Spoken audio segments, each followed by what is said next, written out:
درس ہے یہ۔ اب تک ہم لوگ دین کے 3 اصولوں میں سے صرف ایک اصول رب کی معرفت، اس ضمن میں توحید کا تقریباً خلاصہ ہم لوگوں نے پڑھ لیا۔ اب جس کا مختصر اگر ذکر کیا جائے تو یہی ہے کہ توحید کے اندر 2 اہم باتیں ہیں۔ ایک تو یہ ہے کہ خالص اللہ تبارک و تعالیٰ کی عبادت کا اقرار کرنا اور اللہ کے علاوہ ساری مخلوق کی عبادت کا انکار کرنا، یہی نفی اور اثبات ہے جو کلمہ توحید لا الہ الا اللہ کے اندر موجود ہے۔ یہ وہ کلمہ ہے جس کی خاطر اللہ تبارک و تعالیٰ نے بندوں کو پیدا فرمایا اور اسی کا ان کو مکلف بنایا، اور یہ وہ کلمہ ہے جس کی خاطر سارے انبیاء کی بعثت ہوئی، اور یہ وہ کلمہ ہے جس کے اللہ تبارک و تعالیٰ نے بہت سے فضائل اور بہت سی خوبیاں اور بہت سے فوائد جن کا تعلق دنیا سے بھی ہے، آخرت سے بھی ہے، انسان کی انفرادی زندگی سے بھی ہے اور انسان کی اجتماعی زندگی سے بھی ہے۔ اس کلمے سے متعلق جو بہت سے فضائل آپ نے سنے، ان میں سے صرف ایک فضیلت کی طرف میں ذکر کرنا، یاد دہانی کروانا چاہتا ہوں کہ ایک حدیث میں نبی کریم صلی اللہ علیہ وسلم نے ذکر فرمایا کہ اگر 7 آسمان اور 7 زمین ایک مضبوط کڑے کی طرح ہو جائیں، لو ان السماوات السبع والارضین السبع کن حلقة مبہمة لقسمتهن لا الہ الا اللہ، کہ 7 آسمان اور 7 زمین یہ ایک مضبوط کڑے کی طرح ہو جائیں تو لا الہ الا اللہ ان کو توڑ دے گا۔ تو اس کلمے کے اندر اتنی زبردست طاقت ہے تو ایک مومن کو اور اہل توحید کو اس بات پر یقین کرتے ہوئے اللہ تبارک و تعالیٰ سے اس کلمے کو اپنے دلوں میں مضبوط کرنے کی ضرورت اور جو ہے دعا کرنی چاہیے۔ یہ کلمہ جس کے اندر اللہ تبارک و تعالیٰ کی عبادت کا ذکر ہے، اور عبادت کی بہت سی قسمیں ہیں جن میں سے اسلام کے ارکان، ایمان کے ارکان، یہ ظاہری اور باطنی عبادات ہیں۔ اسلام کے سارے ارکان ظاہری عبادات ہیں اور ایمان کے سارے ارکان ان کا تعلق دل سے ہے اور یہ دل کی عبادات ہیں۔ اس کے علاوہ اور بہت سی عبادات اس کتاب کے اندر ذکر کی گئی جن میں محبت، اللہ تبارک و تعالیٰ سے امید اور خوف، اور یہ محبت اللہ تبارک و تعالیٰ ہی سے ہو، اللہ تبارک و تعالیٰ پر توکل اور بھروسہ اور استعانت، ان دونوں کے بارے میں یہ بات آئی تھی کہ ایاک نعبد و ایاک نستعین، کہ ہم تیری ہی عبادت کرتے ہیں اور تجھ ہی سے مدد طلب کرتے ہیں۔ تو استعانت کے جو معنی ہیں ان میں سے ایک معنی توکل کا بھی ہے، اور توکل کا جو معنی ہے اس کے اندر استعانت کا معنی ہے۔ تو اس طریقہ سے استعانت بندے کی طرف سے اللہ تبارک و تعالیٰ سے سوال کرنے کا معنی ہے کہ بندہ اللہ تبارک و تعالیٰ سے مدد کا سوال کرتا ہے۔ تو یہ وسیلہ ہے، استعانت یہ وسیلہ ہے اللہ کی عبادت کا۔ اس لیے اس آیت کے اندر ذکر فرمایا گیا ایاک نعبد و ایاک نستعین، اور اللہ تبارک و تعالیٰ کی عبادت یہ انسان کی غایت ہے، انسان کی تخلیق کی غایت اور مقصد ہے۔ تو یہ استعانت وسیلہ ہے غایت کو پہنچنے کا، مقصد کو پہنچنے کا، اور یہ مقصد اسی وقت حاصل ہو سکتا ہے جبکہ اللہ تبارک و تعالیٰ بندے کی مدد کرے۔ اسی لیے امام ابن قیم کہتے ہیں کہ ایاک نعبد و ایاک نستعین، یہ وسیلہ اور غایت یہ حقیقت میں پورے دین کا جو خلاصہ ہے، یہ پورے دین کا خلاصہ ہے۔ التوکل جو استعانت کے مفہوم میں یہاں ذکر کیا گیا ہے یہ آدھا دین ہے، اور ایاک نعبد یہ جو ہے آدھا دین ہے۔ اس طریقہ سے پورا دین اس مختصر سی آیت کے اندر ذکر فرمایا۔ امام ابن قیم رحمہ اللہ، امام ابن تیمیہ وغیرہ نے بڑی عجیب بات اس سلسلے میں کہی ہے، سلف سے انہوں نے بھی نقل کیا ہے کہ اللہ تبارک و تعالیٰ نے گزشتہ کتب سماویہ ان کا خلاصہ قرآن مجید کے اندر ذکر فرمایا، اور قرآن مجید کا خلاصہ سورۃ الفاتحہ کے اندر فرمایا، اور سورۃ فاتحہ کا خلاصہ ایاک نعبد و ایاک نستعین کے اندر ذکر فرمایا ہے۔ تو یہ بات ان سے جو ہے مروی ہے، یہ بہت ہی عظیم ترین علماء ہیں جو اللہ اور اس کے کلام کو گہرائی کے ساتھ سمجھنے والے ہیں، ان کی یہ باتیں ہیں۔ غرض عبادات کی جو قسمیں تھیں ان میں توکل اور استعانت بھی ہے، اور استعاذہ اور استغاثہ، اور اس کے علاوہ ہم لوگوں نے قربانی اور نذر اور قسم سے متعلق بھی بہت سی باتیں الحمدللہ اللہ کے فضل و کرم سے پڑھی ہیں۔ آج کا جو درس ہے وہ درس شرک سے متعلق ہے۔ تو توحید دو چیزوں کا نام ہے جو کلمہ توحید کے اندر ذکر ہے، نفی اور اثبات، شرک کا انکار اور توحید کا اقرار۔ اب تک جو باتیں ہم نے پڑھی تھیں اس کا تعلق توحید کے اقرار سے متعلق تھا، توحید سے متعلق تھا، اور اب جو باتیں انشاءاللہ ہم پڑھیں گے اس کا تعلق جو ہے شرک کے انکار سے متعلق ہے، شرک کی نفی سے متعلق ہے۔ کتاب میں اس بات کی وضاحت کی گئی ہے کہ شرک کی تعریف اللہ کی عبادت میں دوسروں کو شریک کرنا۔ اہل علم نے، جن میں امام محمد بن عبد الوہاب رحمہ اللہ اس کی تعریف یوں کرتے ہیں کہ دعوت غیر اللہ معہ، کہ غیر اللہ کو اللہ کے ساتھ پکارنا، غیر اللہ کو اللہ کے ساتھ پکارنا، یا ہے کہ اللہ تبارک و تعالیٰ کی عبادت بھی کرنا، اللہ تبارک و تعالیٰ کے ساتھ دوسروں کی عبادت کرنا۔ تو یہ چیز قرآن کریم کے اندر اللہ تبارک و تعالیٰ نے پہلے جو حکم بندوں کو عطا فرمایا، پہلا جو حکم دیا ہے اس میں فرمایا یا ایھا الناس اعبدوا ربکم، کہ تم اپنے رب کی عبادت کرو، اور اس آیت کے آخر میں یا دوسری آیت کے آخر میں فرمایا فلا تجعلوا للہ اندادا، اللہ کے لیے شریک مت ٹھہراؤ۔ تو یہ جو ہے شرک کی تعریف ہے، فلا تجعلوا للہ اندادا۔ اور اللہ نے فرمایا وَاعْبُدُوا اللَّهَ وَلَا تُشْرِكُوا بِهِ شَيْئًا، تم اللہ کی عبادت کرو اور اس کے ساتھ کچھ بھی شرک نہ کرو۔ وَلَا تُشْرِكُوا بِهِ شَيْئًا، اللہ کی عبادت میں کچھ بھی شرک نہ کرو۔ وَاعْبُدُوا اللَّهَ وَلَا تُشْرِكُوا بِهِ شَيْئًا،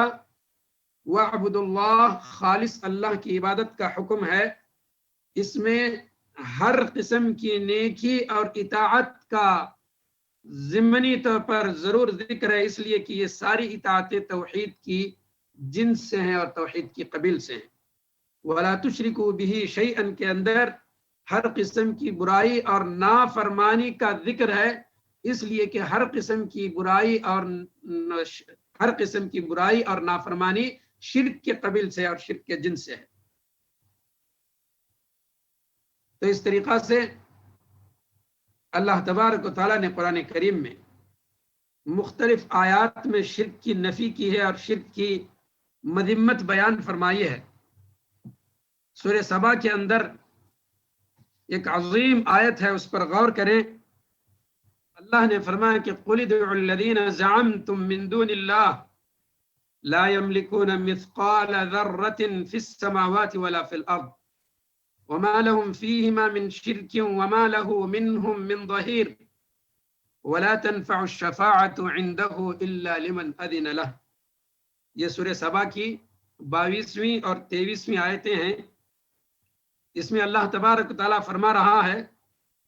آپ کہہ دیجئے ان لوگوں سے جو کہ اللہ کو چھوڑ کر دوسروں کو پکارتے ہیں، لا یملکون مثقال ذرہ، آسمانوں اور زمینوں میں وہ ذرہ برابر بھی کسی چیز کے مالک نہیں ہیں، نمبر 1۔ وما لهم فیہما من شرک، اور ان آسمانوں اور زمین کی تدبیر میں یا تخلیق میں یا ملکیت میں ان کا کوئی حصہ بھی نہیں ہے، شراکت بھی نہیں ہے۔ وما له منهم من ظہیر، اور ان کا یعنی اللہ تبارک و تعالیٰ کا ان معبودان باطلہ میں سے کوئی اللہ کا مددگار بھی نہیں ہے۔ ولا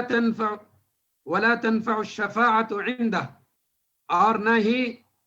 ان معبودان باطلہ کی شفاعت اللہ تعالیٰ کے نزدیک فائدہ مند ہے۔ تو 4 چیزیں یہاں پر ذکر کی گئی ہیں کہ عموماً جو شرک کرتے ہیں لوگ یہ سمجھ کر کے کہ ان کے معبود جن کو پوج رہے ہیں یا جن کے لیے وہ عبادت صرف کر رہے ہیں، عبادت جو متجہ کر رہے ہیں، وہ کسی چیز کے مالک ہوں گے۔ تو اللہ نے اس چیز کی نفی فرمائی کہ لا یملکون مثقال ذرہ، کہ وہ اللہ کے علاوہ کسی چیز کے مالک نہیں ہیں۔ شبہ یہ پیدا ہوتا ہے اگر مالک نہیں تو کم سے کم ہو سکتا ہے شریک اور پارٹنر ہوں گے اللہ تبارک و تعالیٰ کی تخلیق میں، اللہ تبارک و تعالیٰ کی ملکیت اور اس کی تدبیر میں۔ اللہ نے کہا کہ اس کی بھی جو ان کے اندر صلاحیت نہیں ہے۔ وما لهم فیہما من شرک، وہ شریک اور پارٹنر بھی نہیں ہے۔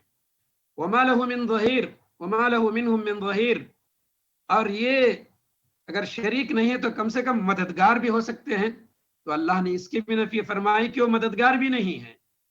اور اگر مددگار یعنی مالک بھی نہیں ہے، شریک اور پارٹنر بھی نہیں ہے، مددگار بھی نہیں ہے، تو ممکن ہے ہو سکتا ہے شفاعت کی ان سے امید رکھی جا سکتی ہے، تو اللہ نے اس کی بھی نفی فرما دی کہ وَلَا تَنْفَعُ الشَّفَاعَةُ عِنْدَهُ إِلَّا لِمَنْ أَذِنَ لَهُ۔ تو اس طریقہ سے اس آیت کے اندر یعنی شرک کی جتنی قسم کی جڑیں ہو سکتے ہیں جن کی بنیاد پر لوگ اللہ کی عبادت کو دوسروں کے لیے انجام دیتے ہیں، ان سب کی نفی کر دی گئی، ان سب کی جڑوں کو جو کاٹ دیا گیا ہے۔ تو یہ جو ہے خالص توحید کو اللہ تبارک و تعالیٰ کے لیے خالص کرنے کا اس میں حکم بھی ہے، اور پھر جو ہے شرک کی ہر طرح سے جو ہے اس میں نفی کی گئی ہے۔ یہ شرک کی جو خطورت ہے یہ ہے کہ جو شرک کے بارے میں جو اہمیت ہے اس کا اندازہ اس بات سے لگانا چاہیے کہ شیطان جس کے بارے میں اللہ نے فرمایا کہ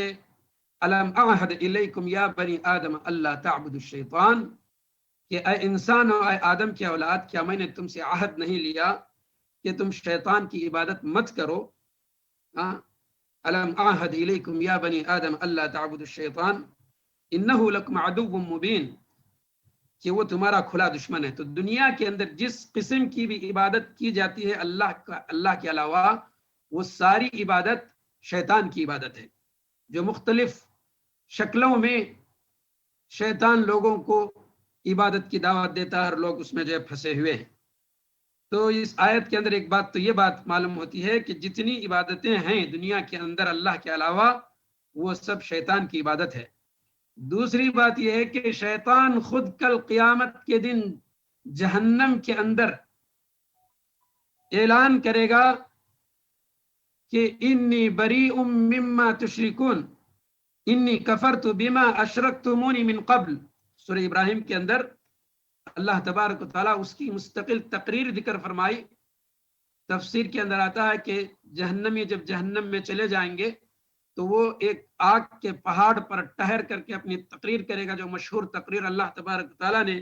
سورہ ابراہیم کے اندر ذکر فرمایا، وقال الشیطان لما قضی الامر ان اللہ وعدکم وعد الحق ووعدتکم فاخلفتکم وما كان لي عليكم من سلطان الا ان دعوتكم فاستجبتم لي فلا تلوموني ولوموا انفسكم ما انا بمصرخكم وما انتم بمصرخي انی کفرت بما اشرکتمونی من قبل۔ یعنی ہر طرح سے وہ اپنے ہاتھ اٹھا لے گا، کہے گا کہ جو آج میں تمہاری کچھ مدد کرنے والا نہیں ہوں اور نہ ہی تم میری مدد کرنے والے ہو۔ انی کفرت بما اشرکتمونی من قبل، دنیا کے اندر یعنی اس سے پہلے نے دنیا کے اندر جو کچھ تم نے میرے ساتھ شرک کیا ہے آج میں اس کا انکار کر رہا ہوں۔ بلکہ اتنا ہی نہیں، خود دنیا کے اندر بھی وہ جب مشرکوں کو شرک میں مکمل طور پر پھنسا دیتا ہے تو اس کے بعد جو ہے کہتا ہے کہ انی اخاف اللہ، کہ میں جو اللہ سے ڈرتا ہوں. یہ ہے اس بات کی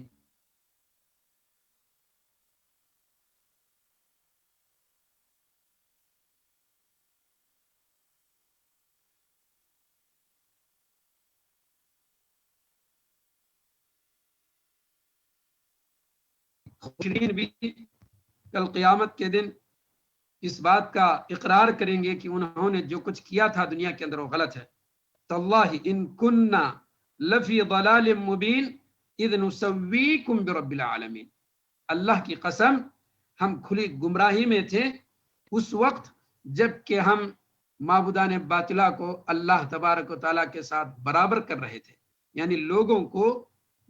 کو اللہ کی عبادت میں شریک کر رہے تھے. اس بات کا اقرار کرتے ہوئے کہیں گے کہ ہم گمراہی میں تھے. بلکہ موت کے وقت بھی جب فرشتے ان کی روح قبض کر رہے ہوں گے اس وقت بھی یہ لوگ اس بات کا اقرار کریں گے، شرک کرنے والے، جیسا کہ اللہ نے فرمایا حتی اذا جاءتهم رسولنا يتوفونهم قالوا اینما کنتم تدعون من دون اللہ قالوا ضلوا عنا وشهدوا على انفسهم انهم كانوا كافرین. کہ جب فرشتے ان کی روح قبض کر رہے ہوں گے تو ان سے سوال کریں گے کہ تمہارے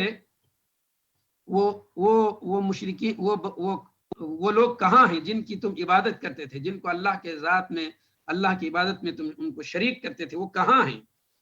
تمہاری مدد کیوں نہیں کر رہے ہیں؟ تو اس وقت وہ جواب دیں گے قالوا ضلوا عنا، وہ ہم سے غائب ہو گئے،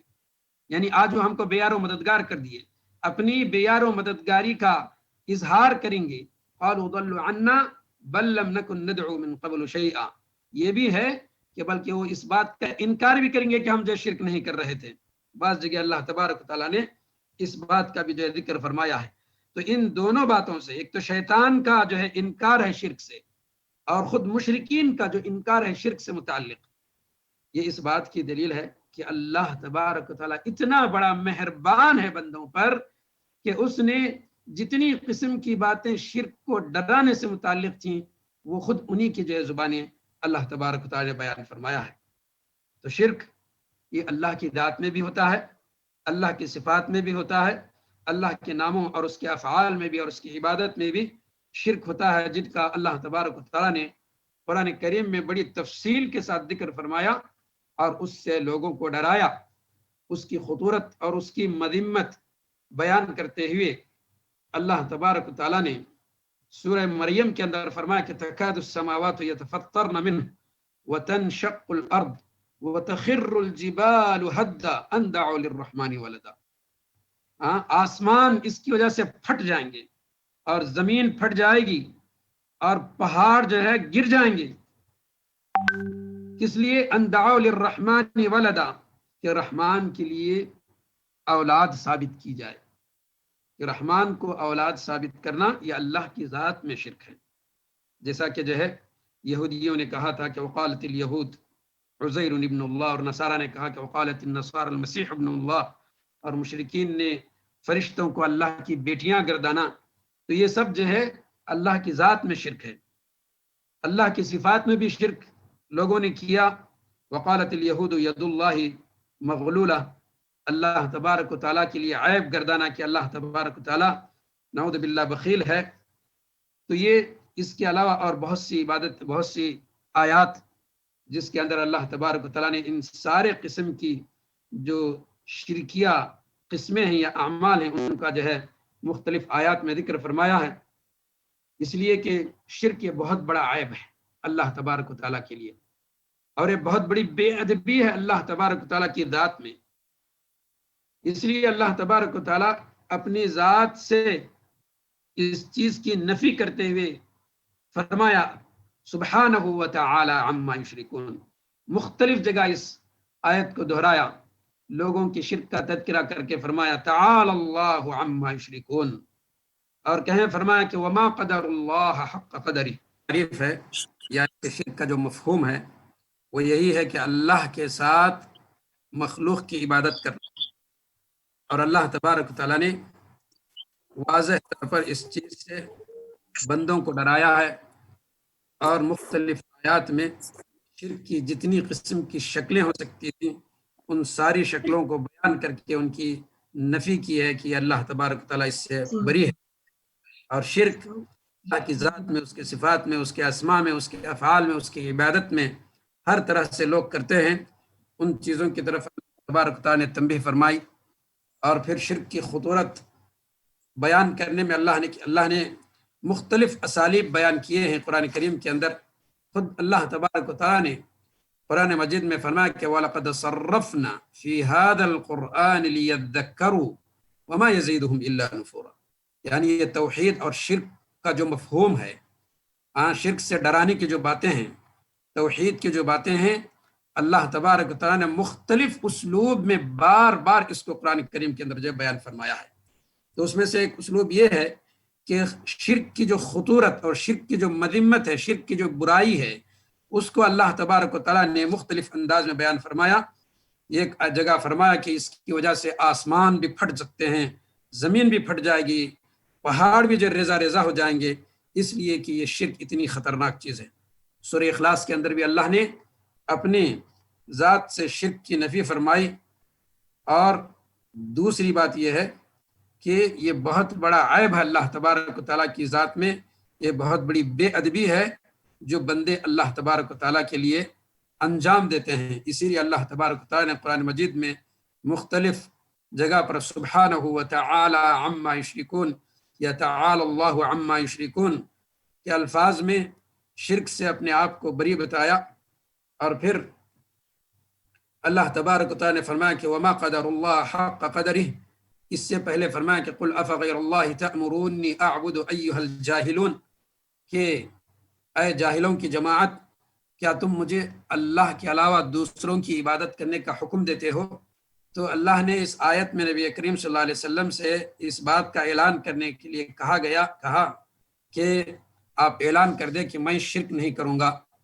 تو شرک کرنے والے کو اس آیت میں جاہل کہا گیا. اور جاہل جو ہے بے ادبی کی وجہ سے ہی انسان کے اندر جہالت پیدا ہوتی ہے، یا کہ جہالت خود جو ہے بے ادبی ہے.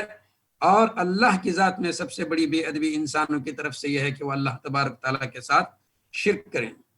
تیسرا اسلوب یا تیسری خطورت یہ ہے کہ یہ چیز حرام ہے، اللہ نے اس کو حرام کیا، اس شرک کو. فرمایا قل تعالوا اتل ما حرم ربکم علیکم الا تشرکوا به شیئا، کہ آؤ میں تمہیں تلاوت کروں. نبی کریم صلی اللہ علیہ وسلم سے کہا اللہ نے، آپ فرما دیجئے کہ آئیے میں تمہیں تلاوت کروں اس چیز کی جس کو اللہ نے تم پر حرام کیا ہے. کیا حرام فرمایا ہے؟ اللہ تشرکوا به شیئا. یہ وہ چیز ہے کہ یہ افتراء علی اللہ. چوتھی خطورت اس کی یہ ہے کہ یہ اللہ پر بہت بڑا بہتان ہے،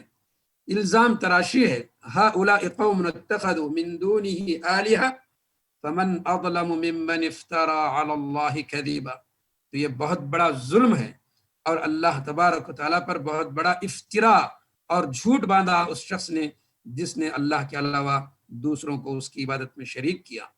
پانچویں چیز یہ ہے کہ بہت بڑا ظلم ہے، انسان اپنے آپ پر اس کے ذریعے سے اپنے آپ پر ظلم کر رہا ہے. ان الشرک لظلم عظیم. اور یہ اکبر الکبائر، رسول اکرم صلی اللہ علیہ وسلم نے فرمایا کہ یہ سب سے بڑا گناہ ہے. الاشراک باللہ اکبر الکبائر، الاشراک باللہ. ومن یشرک باللہ، اللہ نے فرمایا ومن یشرک باللہ فقد افترى اثما عظیما. جس نے اللہ کے ساتھ شرک کیا اس نے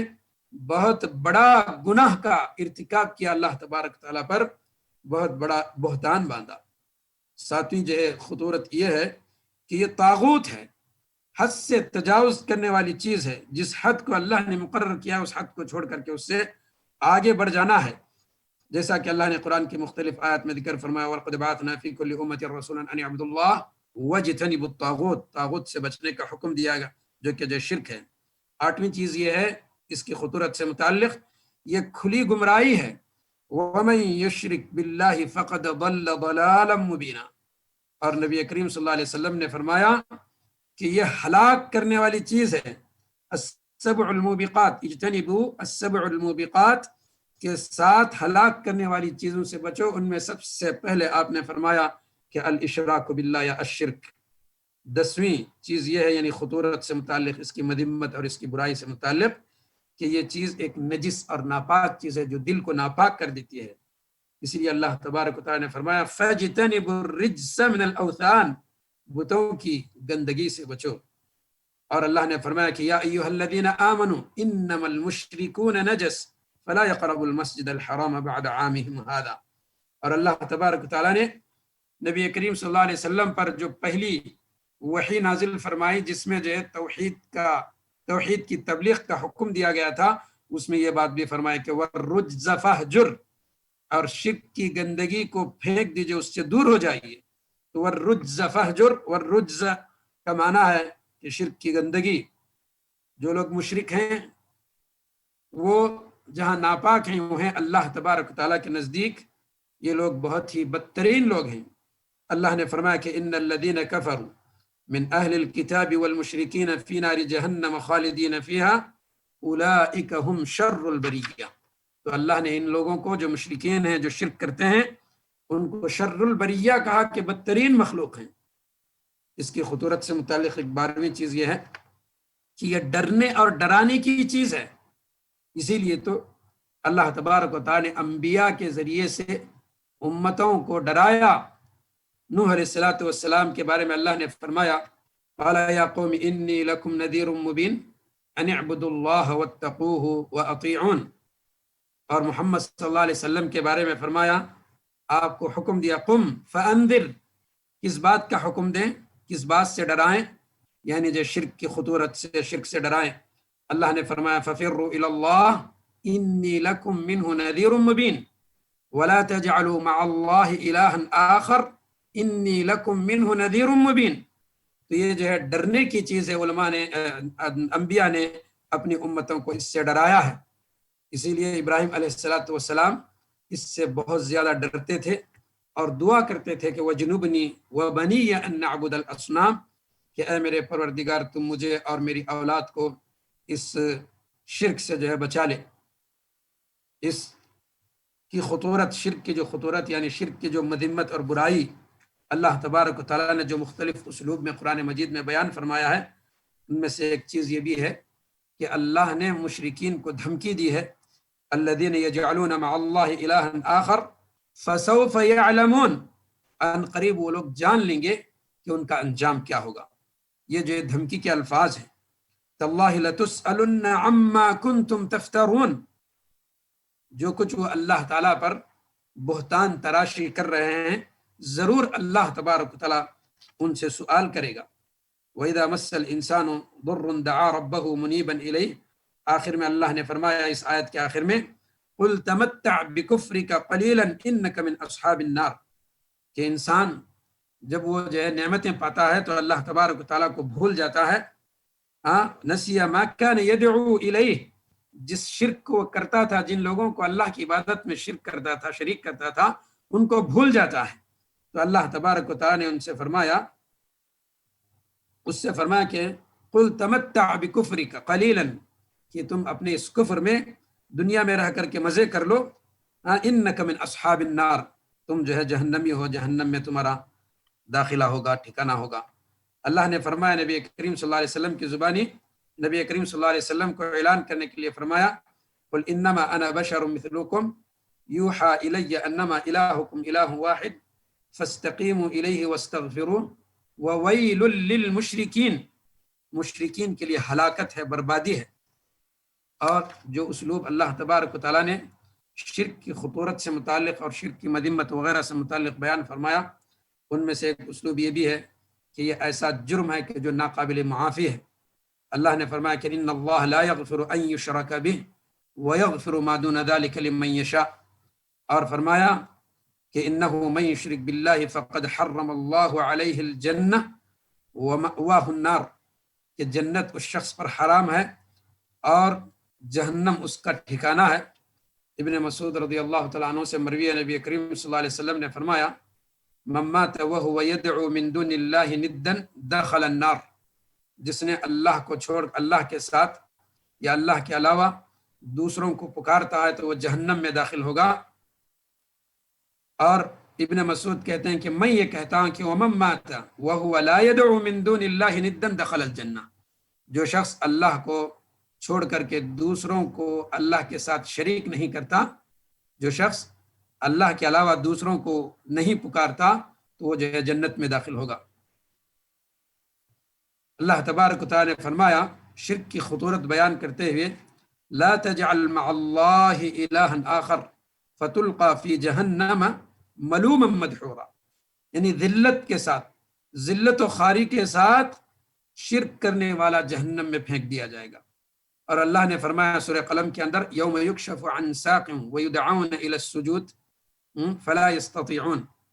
خاشعة ابصارهم ترہقهم ذلہ، تو کل قیامت کے دن اللہ تبارک و تعالی کے لیے لوگ جو سجدہ کریں گے، لیکن جو مشرکین ہیں ان کے بارے میں فرمایا کہ ان پر ذلت جو چھائی ہوئی ہوگی، ترہقهم ذلہ وقد كانوا يدعون الى السجود وهم سالمون، کہ دنیا میں ان کو اللہ کے لیے سجدہ کرنے کی دعوت دی جاتی تھی، وہ جو سجدہ نہیں کرتے تھے، اس لیے دنیا آخرت میں ان کو جو ہے ذلیل کیا جائے گا۔ اس طرح سے اللہ تبارک و تعالیٰ نے شرک کی خطورت بیان کرتے ہوئے انبیاء سے خطاب فرمایا کہ اگر یہ لوگ بھی شرک کریں تو ان کے نیک اعمال برباد ہوں گے، جیسا کہ ہمارا ایک تیسرا درس اس کے اندر موجود ہے کہ شرک کا جو انجام ہے، شرک جو ہے برے نیک اعمال کو بھی جو ہے برباد کر دیتا ہے۔ اللہ نے فرمایا کہ وَلَوْ أَشْرَكُوا لَحَبِطَ عَنْهُمْ مَا كَانُوا يَعْمَلُونَ، کہ انبیاء کا تذکرہ کرنے کے بعد اللہ نے فرمایا کہ اگر یہ لوگ بھی شرک کرتے تو ان کے نیک اعمال برباد ہوتے، ان کے نیک اعمال کا کوئی فائدہ نہیں ہوگا کل قیامت کے دن۔ اور خود اللہ نے نبی کریم صلی اللہ علیہ وسلم سے خطاب کرتے ہوئے فرمایا وَلَقَدْ أُوحِيَ إِلَيْكَ وَإِلَى الَّذِينَ مِنْ قَبْلِكَ لَئِنْ أَشْرَكْتَ لَيَحْبَطَنَّ عَمَلُكَ، کہ ہم نے آپ کی طرف اور آپ سے پہلے دوسرے نبیوں کی طرف یہی وحی کی کہ اگر آپ شرک کریں گے تو آپ کے نیک اعمال برباد ہو جائیں گے۔ تو دنیا میں یہ جو ہے ذلت و خواری کا سبب ہے، بے یار و مددگاری کا جو باعث ہے، اسی لیے اللہ تبارک و تعالی نے فرمایا لا تجعل مع اللہ الہا آخر فتقعد مذموما مخذولا وقضى ربك الا تعبدوا الا اياه، کہ اللہ کے ساتھ دوسروں کو شریک کرنا یہ ذلت اور خواری کا باعث ہے، ملامت اور مذمت کا باعث ہے۔ اسی لیے اللہ تبارک و تعالی نے فرمایا کہ اللہ کا یہ فیصلہ ہے کہ تم اللہ کی عبادت کرو۔ اور اللہ تبارک و تعالی نے اس آیت کے اندر شرک کی خطورت بیان کرتے ہوئے بہت عجیب نقشہ کھینچا ہے، وَمَن يُشْرِكْ بِاللَّهِ فَكَأَنَّمَا خَرَّ مِنَ السَّمَاءِ فَتَخْطَفُهُ الطَّيْرُ أَوْ تَهْوِي بِهِ الرِّيحُ فِي مَكَانٍ سَحِيقٍ، شرک کرنے والے کا حال یہ ہے کہ اس کو گویا کسی اونچی جگہ سے جب پھینک دیا گیا، نتیجہ یہ ہوگا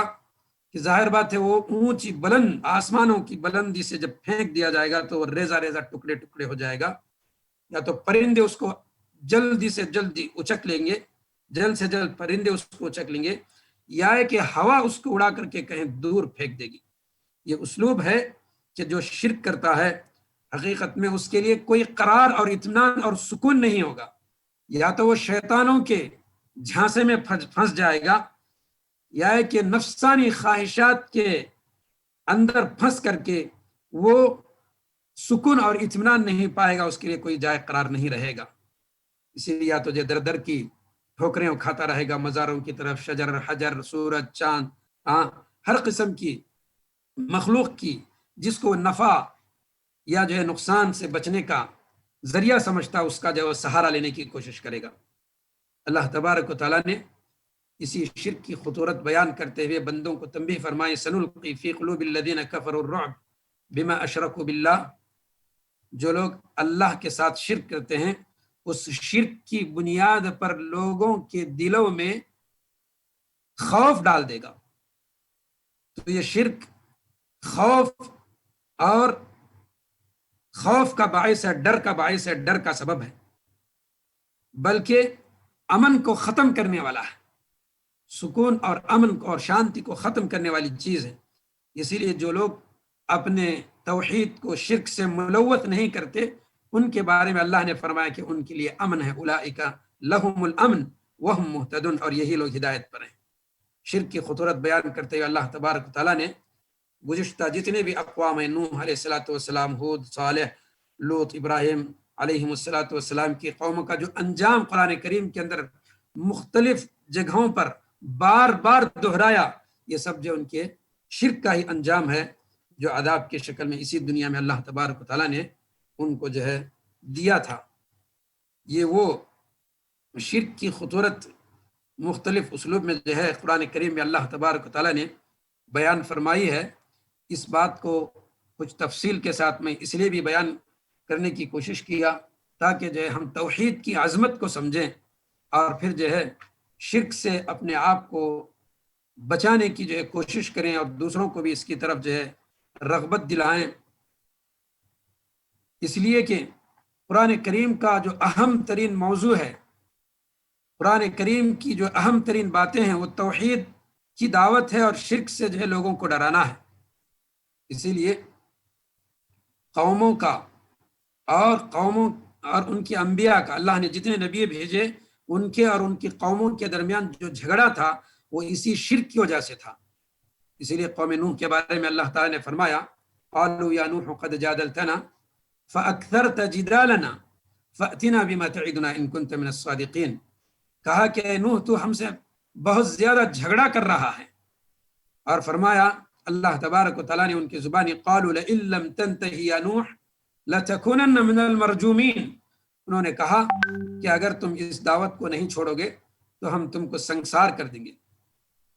اور یہی بات ابراہیم علیہ السلام کو ان کے والد نے کہی تھی اراغب انت عن آلہتی یا ابراہیم لئن لم تنتہی لارجمنک واہجرنی ملیا۔ اور لوط علیہ السلام سے ان کی قوم نے کہا یا لوط قالوا لئن لم تنتہی یا لوط لتکونن من المخرجین، کہ ہم تم کو اپنے شہر سے ہی نکال دیں گے۔ یہ سب دھمکیاں اس لیے تھیں، یہ جھگڑا اس لیے تھا کہ انبیاء کی دعوت کو جو شرک سے وہ ڈراتے تھے اس کو وہ لوگ ناپسند کرتے تھے، تو انبیاء اور ان کی قوموں کا اصل جھگڑا اسی میں تھا۔ اللہ تبارک و تعالیٰ نے سورہ یاسین کے اندر بھی اسی بات کا ان داعیوں سے متعلق بیان فرمایا، اور ان کے جو داعی کسی قریے میں اللہ نے بھیجا تھا اور انہوں نے جب توحید کی دعوت دی تو وہاں کے لوگوں نے ان الفاظ میں ان کو دھمکی دی لئن لم تنتہوا لنرجمنکم ولیمسنکم منا عذاب علیم۔ ہود علیہ السلام کی قوم نے ہود علیہ السلام سے کہا قالوا اجئتنا لنعبد اللہ وحدہ ونذر ما كان يعبد آباءنا، یعنی اصل جھگڑا ان کا یہی تھا کہ کیا تو ہمارے پاس اسی لیے آیا ہے کہ تو ہم کو خالص اللہ کی عبادت کی دعوت دے اور ہم اپنے باپ دادا کی عبادت کو چھوڑ دیں۔ وَنَذَرَ مَا كَانَ يَعْبُدُ آبَاءَنَا وَنَذَرَ مَا كَانَ يَعْبُدُ آبَاؤُنَا، اور صالح علیہ السلام کی قوم نے ان سے کہا قالوا یا صالح قد كنت فينا مرجوا قبل هذا اتنهانا ان نعبد ما يعبد آباؤنا، کہ ہمارے باپ دادا جس چیز کی عبادت کرتے تھے کیا ہم اس چیز کو ترک کر دیں۔ یعنی یہ جھگڑا، اصل جھگڑا انبیاء اور ان کی قوموں کے اندر یہی شرک اور جو ہے یہی چیز تھی۔ اس لیے اللہ تبارک و تعالیٰ نے بڑی تفصیل کے ساتھ قرآن مجید میں ذکر فرمایا۔ قریش مشرکین مکہ نبی کریم صلی اللہ علیہ وسلم کے ساتھ جو جھگڑا کرتے تھے وہ بھی یہی تھا اجعل الآلہۃ الہ واحدہ ان ھذا لشیء عجاب وانطلق الملأ منهم ان امشوا واصبروا على آلہتکم ان ھذا لشیء یراد۔ تو یہ نبی کریم صلی اللہ علیہ وسلم کی توحید کی دعوت کو ٹھکراتے ہوئے انہوں نے شرک پر جمے رہنے کا عزم کیا، اور پھر جو ہے نبی کریم صلی اللہ علیہ وسلم سے 13 سال تک، بلکہ آپ کی نبوت کی ساری زندگی اسی میں جو ہے ان لوگوں نے، مشرکین نے آپ کے ساتھ جو جھگڑا کرتے ہوئے گزاری، اللہ کہ جسے اللہ تبارک و تعالیٰ نے توحید کی توفیق دی۔ لیکن جن لوگوں نے آپ کے ساتھ جھگڑا کیا توحید کے بارے میں، اللہ نے اس کا تذکرہ مختلف انداز میں جو ہے ذکر فرمایا ہے۔ آخری بات گرچہ تھوڑی سی طویل ہے کہ شرک کی خطورت سے متعلق ہم اس کا اندازہ اس بات سے لگائیں کہ شرک سے بچنے سے متعلق اللہ تبارک و تعالیٰ نے مختلف لوگوں کو خطاب کیا ہے، تمام انسانوں کو خطاب کرتے ہوئے اللہ نے فرمایا یا ایھا الناس اعبدوا ربکم، آخر میں فلا تجعلوا للہ اندادا، کہ اے لوگو تمہارے رب کی عبادت کرو، اور دوسری آیت کے آخر میں فرمایا کہ تم جانتے بوجھتے اللہ کے ساتھ شریک مت ٹھہراؤ۔ یہ آیت اس سے پہلے اللہ تبارک و تعالیٰ نے مومنوں کا تذکرہ فرمایا، ان کی صفات ذکر فرمائی، کافروں کا تذکرہ فرمایا، ان کی صفات ذکر فرمائی، منافقین کا تذکرہ فرمایا اور ان کی جو صفات اور ان کا رویہ ذکر فرمایا، اور ان ساری باتوں کو ذکر کرنے کے بعد قرآن میں سب سے پہلا حکم یہی دیا گیا، یا ایھا الناس اعبدوا ربکم، اور سب سے پہلی نہیں شرک سے متعلق تھی، فلا تجعلوا للہ اندادا، تو سارے لوگوں کو خطاب کر کے اللہ تبارک و تعالیٰ نے اس سے جو منع فرمایا۔ اور دوسری بات یہ ہے کہ یہ قرآن کا سب سے پہلا حکم ہے توحید کا، اور قرآن کی سب سے پہلی نہیں، اس سے پہلے جتنی باتیں آئی ہیں وہ جو ہے ان کی مومنوں کی صفات، کافروں کی صفات اور جو منافقین کی صفات ہے، ان میں کسی قسم کا حکم اور نہیں ہے۔ نہیں اور امر کا جو آغاز ہوا یا ایھا الناس اعبدوا ربکم سے ہوا ہے، اور فلا تجعلوا للہ اندادا سے ہوا ہے، یہ خود اس بات کی دلیل ہے قرآن کے اندر سب سے پہلی نہیں شرک سے متعلق ہے، تو یہ جو ہے اس کی خطورت پر جو ہے دلالت کرتی ہے۔ اہل کتاب جو یہود اور نصارہ ہیں، ان سے بھی اللہ تبارک و تعالیٰ نے توحید کی طرف دعوت دی خطاب کرتے ہوئے، اور پھر جو ہے انہیں شرک سے ڈرایا، قل یا اہل الکتاب تعالوا الی کلمۃ سواء بیننا وبینکم الا نعبد الا اللہ، کہ ہم اللہ کے ساتھ کسی اور کی عبادت نہ کریں۔ اس بات کی دعوت دینے کے لیے نبی کریم صلی اللہ علیہ وسلم کو کہا گیا، اور ان کو اسی بات کا خطاب کیا۔ مشرکین سے اللہ تبارک و تعالیٰ نے خطاب کیا، ففروا الی اللہ، نبی کریم صلی اللہ علیہ وسلم سے کہا گیا کہ آپ کہیے ففروا الی اللہ انی لکم منہ نذیر مبین ولا تجعلوا مع اللہ الہا آخر انی لکم منہ نذیر مبین۔ اور قرآن کریم میں مکی صورتوں کے اندر خصوصیت کے ساتھ جو خطابات ہیں مشرکین سے، وہ سب جو خطابات شرک سے بچنے سے متعلق تفصیل کے ساتھ موجود ہیں،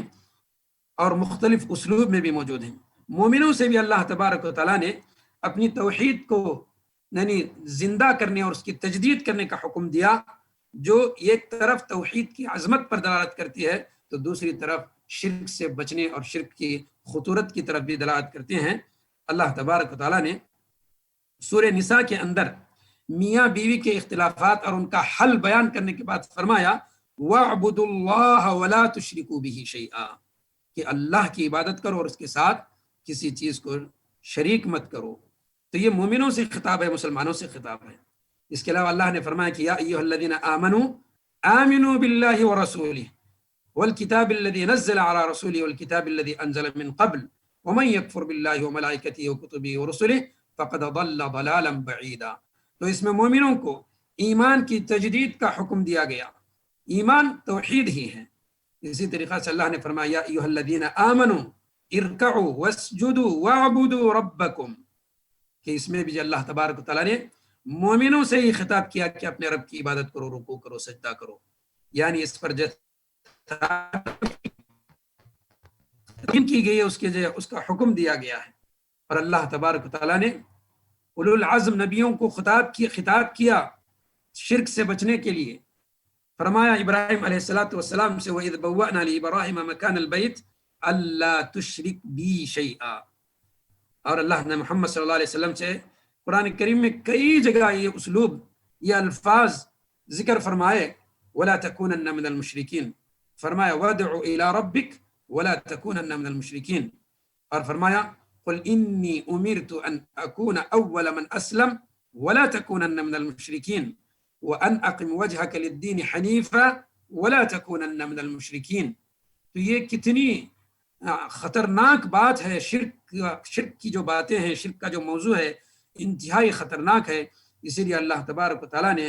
تمام انسانوں سے عام خطاب کیا، اہل کتاب سے خطاب کیا، مشرکین سے خطاب کیا، مومنوں سے خطاب کیا، نبیوں سے خطاب کیا، جن میں اولو العزم پیغمبروں کا خصوصی طور پر ابراہیم اور محمد صلی اللہ علیہ وسلم کا کئی جگہ پر ذکر کیا کہ تم جو شرک مت کرو، حالانکہ شرک کا ارتکاب ان لوگوں سے محال ہے، ان انبیاء کرام سے محال ہے، لیکن اس کے ذریعے سے یعنی امت کو، اقوام کو، لوگوں کو اس بات کی طرف توجہ دلانا ہے کہ شرک انتہائی خطرناک ہے اور شرک سے جو ہے بچنا چاہیے۔ پتہ نہیں اور کتنا وقت باقی ہے کیا؟ کچھ 12 منٹ ہے۔ اچھا، تو یہیں پر اکتفا کرتے ہیں آج کے موضوع سے متعلق، کہ آج کے جو ہے موضوع میں جو باتیں آئی تھیں موٹی موٹی انداز میں کہ شرک کس کو کہتے ہیں، وہ جو سورہ سبا کی آیت نمبر 22 اور 23 کی شکل میں روشنی میں شرک کی ساری جڑوں کو اللہ تبارک و تعالیٰ نے اس میں ختم کر دیا کہ شرک کا اس میں جو ہے اللہ تبارک و تعالیٰ کی عبادت میں شائبہ ہی نہیں ہونی چاہیے۔ اور اس کے بعد اللہ تعالیٰ نے شرک کی خطورت بیان کرتے ہوئے مختلف اسالیب بیان فرمائے، جس میں سے کئی انداز میں بتایا گیا کہ یہ ظلم ہے، اکبر الکبائر ہے، طاغوت ہے، کھلی گمراہی ہے، سب الموبقات ہے، اور یہ نجاست ہے، ناقابل معافی جرم ہے، اعمال صالحہ کی بربادی ہے، دنیا کے اندر ذلت ہے۔ یہ دنیاوی نقصانات بھی قرآن کریم کے اندر جو ذکر فرمائے گئے، اور یہ جو ہے امن کو اور شانتی کو ختم کرنے والی چیز ہے۔ اس کے علاوہ